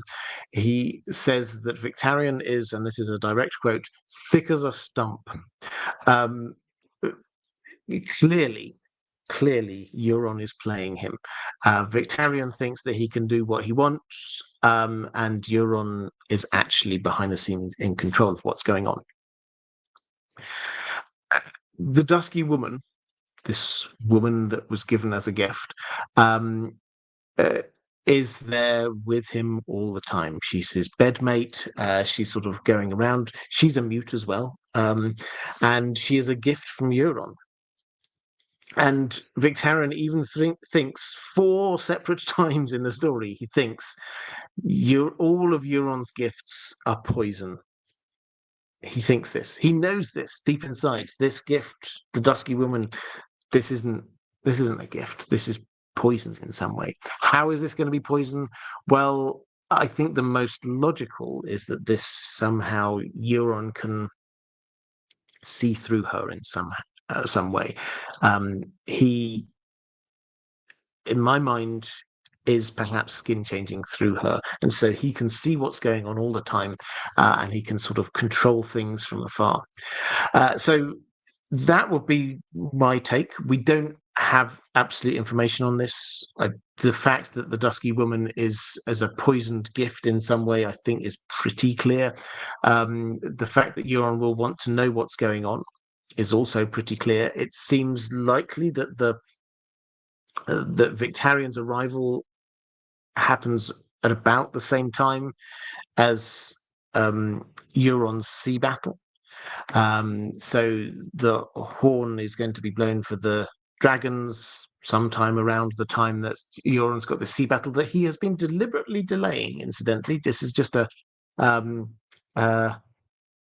mild observation. He seems to care about the timing of this battle. One of his other abilities seems to be like this wind magic thing, which he seems to be able to do, which is slowing down the ships coming towards him. So, yes, is the short answer. I think he probably can skin change, and I think he's skin changing into the Dusky Woman, possibly the crew of his boat as well. But that would be quite a feat to skin change into all of them. Another theory, Malora Hightower is the woman with hands of white fire from Aaron's Shade of the Evening vision. I know a lot of people think it's Cersei. This is late escapist saying this. I know a lot of people think it's Cersei, but I think that's only because they got together on the show, and I think that's very unlikely in the books. Because for one, Cersei will likely to be overthrown by Aegon VI and flee to Casterly Rock before Euron gets anywhere near King's Landing. Also, Cersei has nothing to offer Euron that he couldn't just take. The only thing Euron really seems to care about is power, but not the power of a king or a high lord. Euron wants the power of a god, and the only thing that offers a path to that is magic. Malora has been at the top of the High Tower studying magic with her father for 10 years. Bearing in mind, she probably has a lot more in common with Euron than Cersei does. And Euron is probably attacking Oldtown because he wants access to all the magic secrets they're sitting on. So in true Hightower fashion, it's likely that Melora's father Leighton will capitulate to Euron rather than fight him to the bitter end. And if allying himself with the Hightowers through a marriage to Melora gets him to the magic faster than a siege, Euron will likely accept those terms. Okay, so we're looking for the identity of a woman in... So Aeron, damp hair, is given the Shade of the Evening. He has a couple of visions, which are horrible, distorted kinds of things. One of which is Aeron, kind of as a Kraken himself, sat on the Iron Throne, and by his side is this woman with hands of white fire. Now, I and many others have speculated perhaps this is Cersei, because she's many times being described as having this kind of pale white skin. And what if it's not? What if it's someone else? Now, who is it at his side? His initial plan was to get Daenerys. That plan is not going to work, partly because Victarion is not going to be able to deliver, and partly because Dany herself is not there, and even when she comes back, is not about to go, oh yeah, Euron, I'll marry him. So that bit is not going to happen. Why might it be Cersei? Well, Cersei, I think you're very right. I think she's going to get kicked out of King's Landing at some point in the Winds of Winter. I think she's going to escape to the only place that she thinks would be safe, which is Casterly Rock. I agree with all of that. Why might she and Euron get together? I don't think it's just about the show. I think it does make kind of sense to him as well, because if she is willing to join forces with him, then that adds the power of Casterly Rock to him, in the same way that he wanted to marry Daenerys, not because he liked her as a person, he'd never met her, but because he wants the power associated with her. So it's entirely possible that it could be Cersei, and I think it matches the kind of the dark road that she's definitely going down. Might this actually be Malora Hightower? I understand your thinking. We've not met her, so we don't know quite how magical she is. The hints are that there is magic going on there. Might he be bought off by Lord Leighton by saying, here, marry my daughter, and he goes, oh, okay, that's fine, and goes away? That doesn't seem to be Euron's way. I think, yes, he is there, but for magical knowledge, but from the Citadel as much as Oldtown itself. So, I mean, I don't hate this. I think it's entirely possible. The Hightowers do have a role to play. They've been so quiet in this story. We will definitely hear more from the Hightowers in the next book. But probably not. But I couldn't be 100% certain. Finally, we get this thought that the weirwoods are the physical manifestation of the magic of Westeros. Maybe each continent on Planetos has its own magic tree that is a manifestation of the land's magic. Either way, I believe that all the magic of Planetos is connected to nature. I think it's possible that the magic of Planetos manifests in various ways through the features of the land, such as the 14 flames of old Valyria, but the trees are the purest manifestation of that magic. I suspect that the corruption of the weirwoods, or rather the corruption of the magic of Westeros, occurred when the first men began cutting down the southern weirwood trees, and it was exacerbated when the Andals cut down even more. Furthermore, I suspect that the decimation of weirwood trees in Westeros is the actual cause of the imbalance of the seasons, and that the carving of faces into and blood sacrifices to the trees are means of compensating for the reduced and therefore imbalanced magic of Westeros. Well, there's a big theory going on there. One thing I would definitely agree with, I think that the weirwoods are Westeros. They're expressions of Westeros itself and therefore the magic of Westeros. If we understand the weirwood network as being just that, this network that goes underground, joining up all of the weirwood trees across Westeros, then what we have actually is an organism, and there's a special scientific name for this. If you're watching this live, I'm sure one of the moderators or someone will put a link to what the proper name for this massive organization, massive organism that has lots of different things you can see above the surface, but in reality it's all joined underneath. And actually, while I'm at it, moderators, thank you. If you're there, then I'm sure you're doing as fantastic a job as you normally do. So thank you very much for that. And also patrons, when I remember to thank people, patrons, I hugely appreciate it. Your support is what allows me to keep going, keep doing this. So thank you. If you do want to support this channel, the best way to do that is via Patreon. There is a link down in the description. But yes, so Weirwoods, I seem to be covering the entirety, basically, very broadly, of Westeros. So are an expression of Westeros as a whole. I think I wouldn't say that each continent has its own magic. Personally, my instinct is that all magic. At one point, I will do that long-threatened video on how magic works and what magic is in this world. But my instinct is that it all comes. It's part of the way this operates, and so therefore comes from the same kind of source. It's just this is a magical world, not like we're having these clear delineations of this type of magic, that type of magic, the magic of this continent, the magic of that continent. I do like the idea, but I don't think that's the way this is working. One thing I would add, though, in terms of the Weirwoods and Westeros, is a sort of more meta point that I think George R. Martin is trying to make here, which is about the Weirwood network being the memories and lived experiences of Westeros, and playing that up against the written and recorded histories. Now, as I say, this is more of a meta commentary. I think that George R. Martin is developing through this, which is to create these two different styles of understanding the world, which he's doing through the two different writing styles that he has created. We've got the main story, A Song of Ice and Fire, and also Dunk and Egg, which are written from first-person POV. We see everything that a person experiences. That may or may not be accurate and truthful. They will be bound by their own biases. They'll be bound by what they can see and experience around them. They won't know what's going on with other people. But it is a lived experience. The second way he's writing is as a written history. The World of Ice and Fire, Fire and Blood, written as an attempted objective history of what was going on. This is going on here.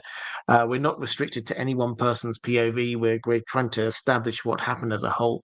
And I think George R. Martin is, at a meta level, creating these two different ways of recording experience and life. And it'll be interesting to see where we end up with that. Does the written get burnt down, as many people suspect with Old Town? Do the Weirwoods survive and retain that lived experience memory, which many people expect to happen? Or are we going to get the Weirwood trees burned down and the Age of Reason that the Maesters have been looking for rolled out. There's a number of different possibilities here, but I think he is at a bit higher level, using this as a kind of like a more narrative tool. Mara Lee, with a question, or tinfoil theory, that Varys is a merman. Now, I did years ago, I did do one of these tinfoil Thursdays, and that was one of the big questions there. So, is he? Well, I mean, this theory, it's been around the fandom for a little while. I think the biggest evidence that comes up for this is this conversation he has with Tyrion. Tyrion talks about, he's sort of half joking, half serious about maybe pushing Varys off the side of a boat. And Varys says this: "You might be disappointed by the result. The storms come and go, the waves crash overhead, the big fish eat the little fish, and I keep on paddling." Now, is this a confession to being a merman? Or a fish, or anything? No, it's a very long way from that. Basically, it's Varys saying that he's a survivor. Now, Tyrion does not take it as a wait, what? You're a merman? He did that thought isn't anywhere near his mind. He just takes it in the way that it would appear to be intended, just as a, yeah, don't worry. I'll survive. I keep on going. And this is Varys. He says this in a number of different ways to a number of different characters, when he basically says, look, these kings rise and fall around me. I just keep going.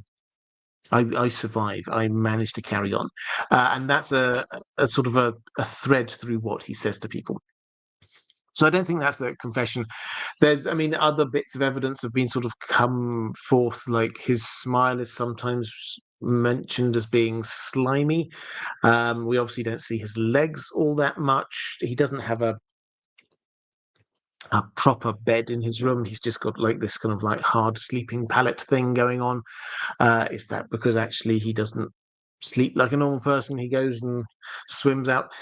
I don't think any of this is actually in any way conclusive. So I love it. I think it's fun, but there is no evidence for this that works, and the motivations for him then, who knows? Why would a merman wish to become Master of Whispers in King's Landing? Anyway, second question. Did Rhaegar, Tinfoil, did Rhaegar survive Robert's rebellion and is hiding out as one of the current characters in A Song of Ice and Fire? Again, with this one, I think we're facing, and I know you know this already, Maura, but we're facing a lack of evidence for this, and a mountain of evidence against it. The mountain of evidence against it is that Rhaegar was killed on the Trident. Thousands of people saw him killed.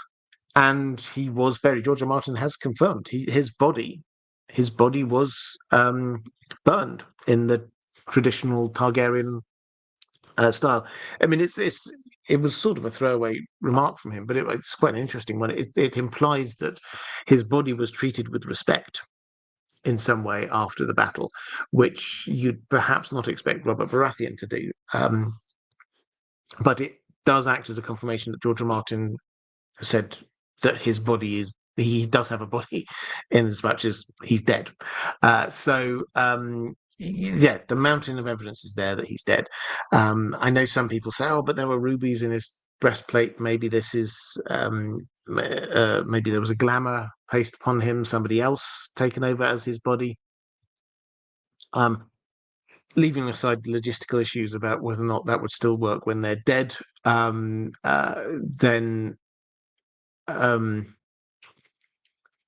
and why he wouldn't go there, why he wouldn't be involved in the battle when he very clearly thought he was going to win. He says to Jaime when he's heading off to it, "When I return," he's no thought in his brain about the fact that he wouldn't win this battle. So that's none of that kind of hangs together. But then it's like, who could he be? Let's say he did fake his own death. So what then? He doesn't go back for Lyanna? He just leaves her. He doesn't get in contact with any of the other characters that we know.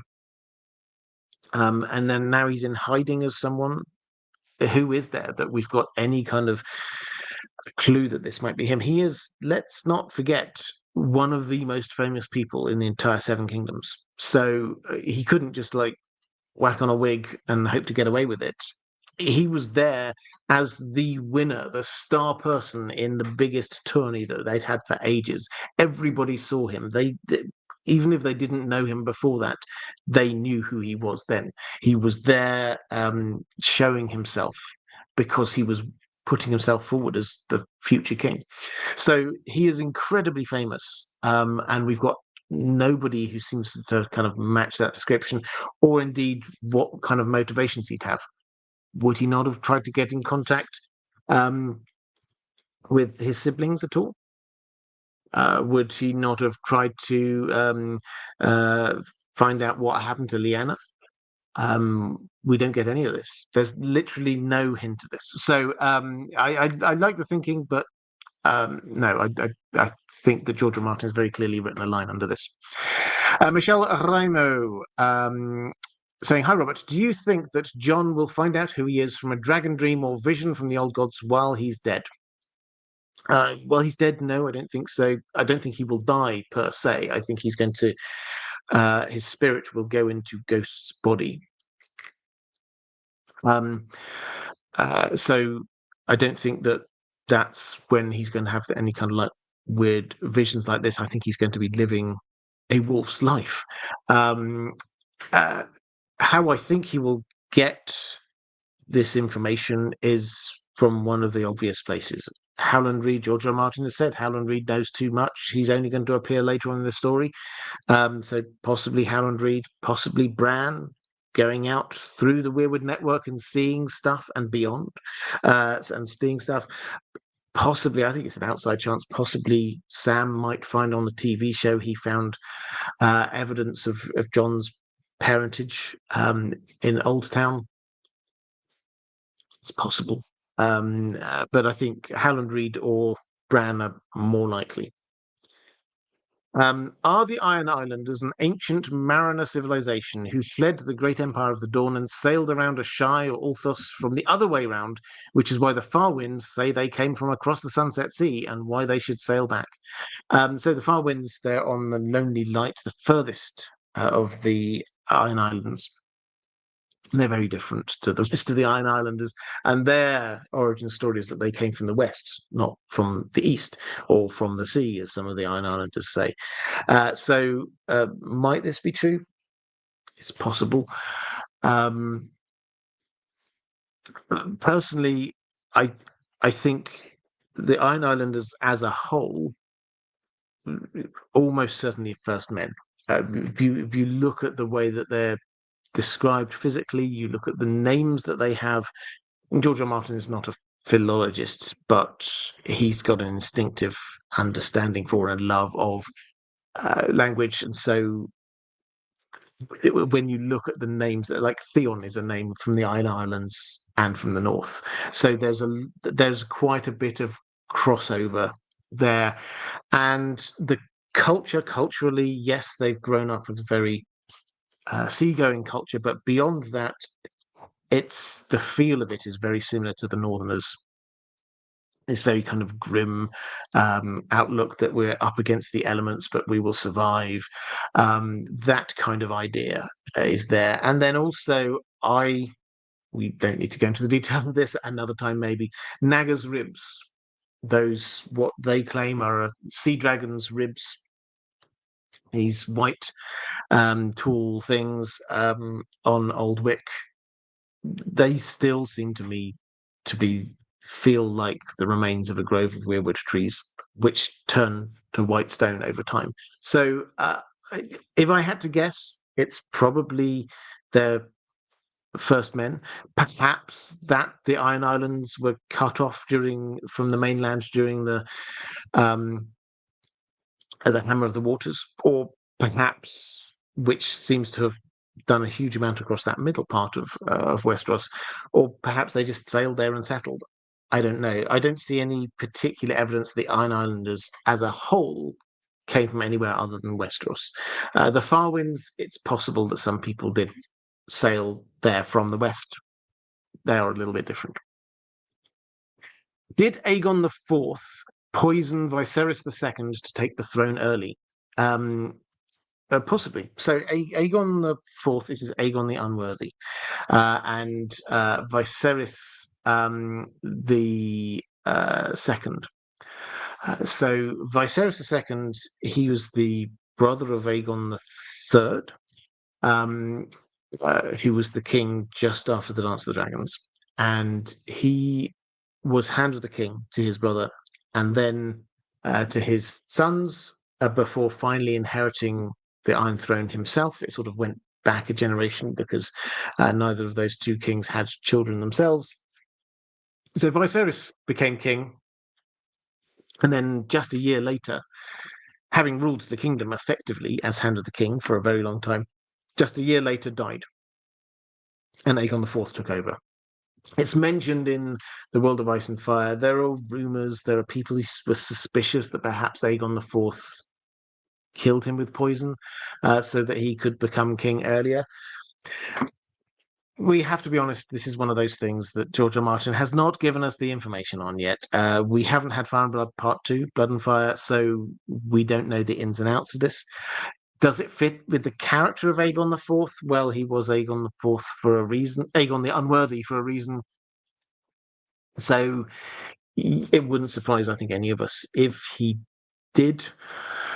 Poison doesn't really seem his way, but then equally, maybe somebody thought that they would benefit. He was throwing around gifts and with largesse all the time. Maybe somebody else thought, oh, I can help, I can make this guy king very quickly, and I will benefit from that. So it's entirely possible somebody else did it.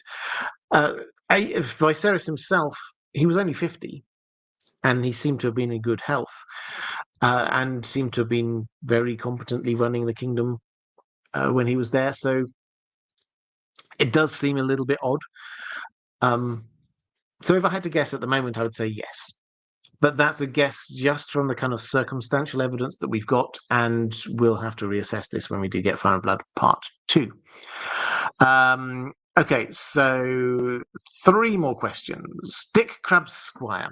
Why are young Griff's team so desperate for dragon lore from Tyrion?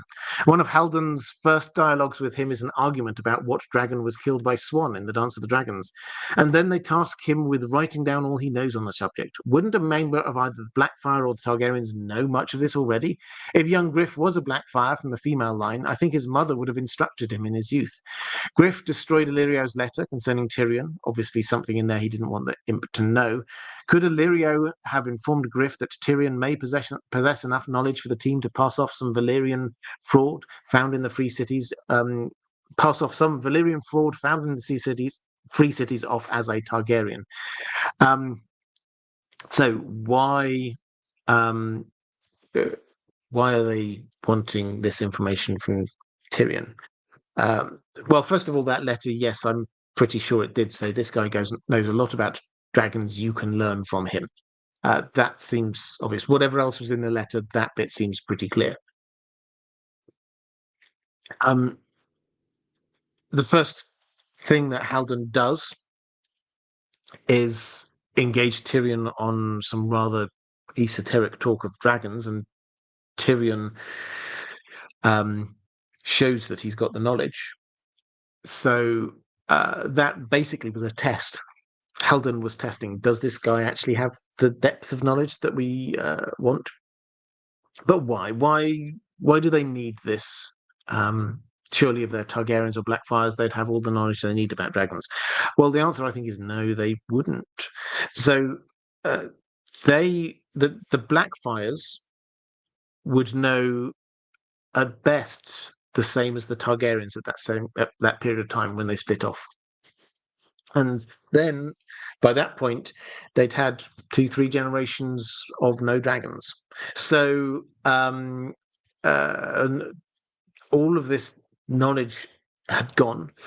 We'd had a period of knowledge being purged and literally burned by Baelor the Blessed. He would burn things from people like Septon Bath, who wrote about dragons, among many other things. So the Blackfires and the Targaryens were in a position of not much knowledge, in the same way that Daenerys, many years later, she doesn't know any of the secrets about how to ride a dragon. She just clambered onto Balerian's back and not Balerians, Drogon's back, and they went off flying. And she's there going, I'm sure that the old Valyrians used to have like these dragon horns, and she doesn't know how to do any of this. So the Targaryens and the Blackfires don't really have the knowledge anymore. And there are reasons for that. Passage of time, Baelor the Blessed, but mostly it's because suddenly it didn't seem quite as important, because dragons weren't around and nobody expected them to be around again pretty much ever. So that's why suddenly they hear dragons are back.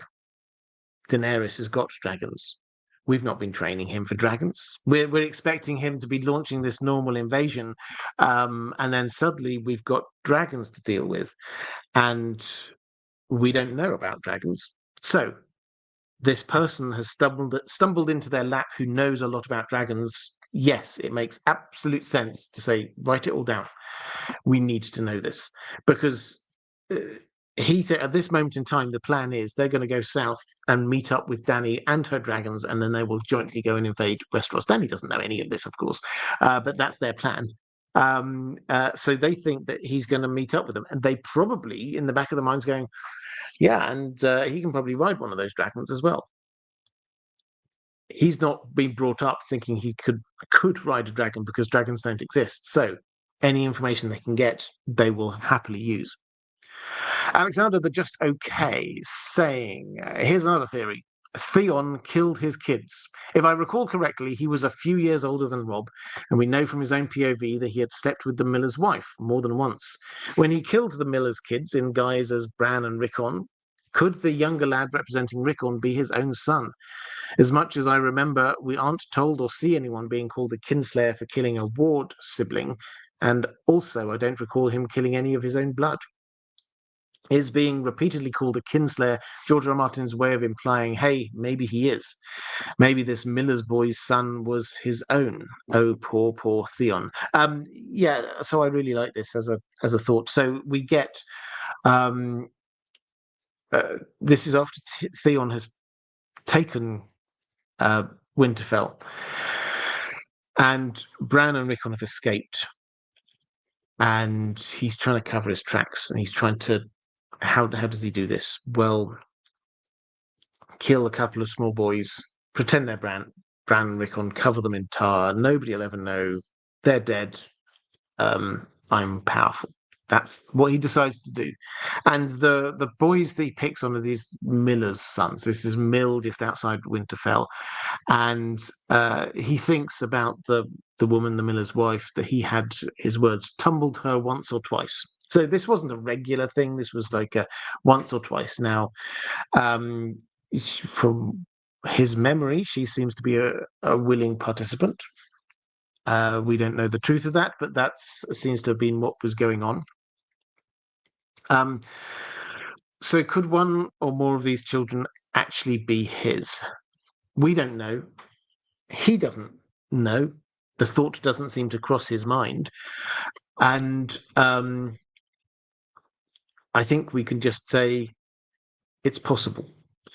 And I do, however, like this idea that although we'd have to look at the ages, whether the ages really work out. When did he sleep with the miller's wife? We don't know this. How old was the youngest one? The youngest one must have been about, give or take, Rickon's age, so 3 years. So this would seem to imply 4 years ago. How old was Rickon 4 years ago? We could go through all those calculations, but I think I would agree with you on this central point that George R. Martin repeatedly emphasizes Theon as kinslayer. And people call it to him, to his face. The Hooded Man we talked about a while ago. The Hooded Man calls him kinslayer. this is not them saying, I think you killed some people who you didn't know about this, but were actually secretly, that was your son. None of that. This is what they say because he was brought up as brothers to Bran and Rickon, and they think he killed Bran and Rickon, so they're calling him a kinslayer. It's a huge accusation, but they think that the crime is worth it. It is the equivalent of it. Because kinslayer is anathema, Westeros. So, the fact that he is called this repeatedly, and Theon repeatedly reacts against this by saying, "No, they weren't," or thinking it. They weren't my sons.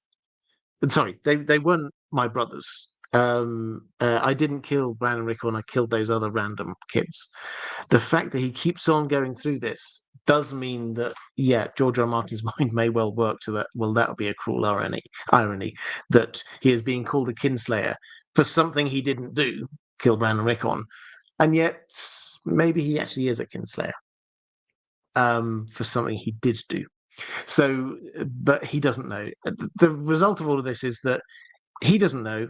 He will never find out, and we're probably never going to find out. But George R. R. Martin has left it in there as a possibility, as a way for us to go, oh, okay, so here's an extra layer of tragedy for Theon. Okay, Warren Blythe. My favourite tinfoil theory is the Robert Strong zombie actually did have his head sent to Dawn. And then they replaced the Mountain's head with Robb Stark's head. As far as I can tell, they paraded Robert's body around. This is Robb Stark's body around with a direwolf head after the Red Wedding. So where is his head? Most likely sent back to King's Landing, as proof he is dead. They like to display heads of defeated enemies in King's Landing. It's right around this time a monstrously huge head is sent to Dawn as proof the Mountain is dead. It seems really weird we never hear about Robb's head. And if the Mountain's head is too huge, this new knight wearing a huge head armor with normal little head plopped on there might be why people can't see anything behind those eye holes. It makes a certain sixth sense that Qyburn and Cersei might slap this newly arrived rotting head onto the Mountain's already rotting body and call it Robert Strong, an echo of Robb Stark there. If it works, they could even claim the king in the north is now serving Cersei. And plus, if Cersei flees King's Landing and returns to Castle Rock, and Robb's wife Jane Westling is going to Castle Rock, it could lead to a heart-rending reunion. Right. I don't deny any of those things which would be horrible. I do think so. We get basically the head. Theon promises the Dornish he will send the head of the Mountain to them as a gesture of goodwill. He's trying to get he's realized that having tried to get the Dornish on side by inviting Don and Martell to come and join the small council, and having Marcella over there, Oberyn turns up and Oberyn dies. They're still not in good graces. So his thinking is, we'll send, and this is, by this point, he's obviously in the back cells himself. But Tywin's thinking is, we'll send the head. They can have this. They've got their revenge on the Mountain. Let's just move on. So a head does arrive, and it is a huge head. So they seem to accept this in Dawn as this is the Mountain's head. There's no reason to think not.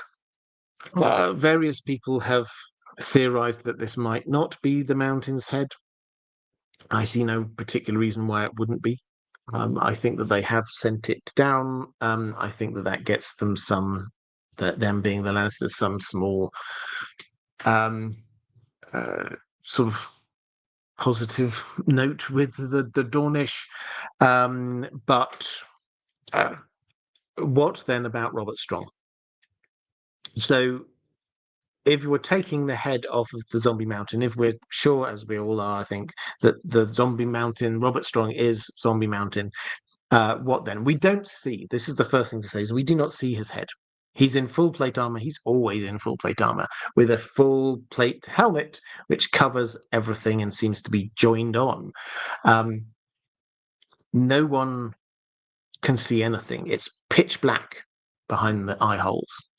you can't see a thing. He definitely doesn't take the helmet off, doesn't eat, doesn't sleep. My working assumption is that they just got rid of the head and just put the helmet on, and that's why you can't see anything. He's reanimated the body without the head. You don't need the head. If this is a pure zombie body, you don't need the head anymore. The brain is not controlling the body. It's being controlled by magical forces. So that's my working theory. Might they have taken Rob's head? Rob's head, as far as we're aware, never made it to King's Landing. I suspect if they did, as you say, they like putting heads on spikes at King's Landing. I suspect if it ever did arrive at King's Landing, they would have put it on a spike to show everyone we've killed Robb Stark. They prove it, claim the victory for themselves. That is what pretty much all of the Lannisters would do. I think that's a reasonable enough evidence to say that it never arrived there. If they did, they would want to make some show and dance of it, not hide it inside a helmet that nobody will ever know except them. That doesn't quite work out for me. So I think, as much as I like the logic and the idea, I think the most likely horror is actually an even greater horror. We've not got a kind of a Frankenstein type, we'll put a new head onto an old body. It's actually, we've got a body animated with no head. As I say, pretty horrible already. Okay, and with that, this, as I say, this is a pre-recorded live stream, but put more comments down there if you are watching this back a bit later, because I will do another one of these tinfoil theory ones at some point, and I will look back at this and the last one. I know people put some comments down there. What's your tinfoil theory you'd like me to have a sort of just talk around, basically? Put it down in the comments, and I will pick out from this one and the last video and make another random tinfoil Thursday. But I will be back next week. As I say, I don't know exactly when this is going up, but I will be back next Thursday with another live stream. Maybe another pre-recorded one. Who knows? Maybe I'll be there live, but I will be there at the normal time on Thursday. Until then, if you're watching this back a bit later, appearing somewhere around here is a link to other live streams that I do, and appearing somewhere around here is a link to my Patreon page, which is the best way to support this channel if you wish to do so. But that is all for this time. Thank you so much for all of the questions. Thank you, moderators in the chat. Thank you, patrons. I will be back same time next week. Take care.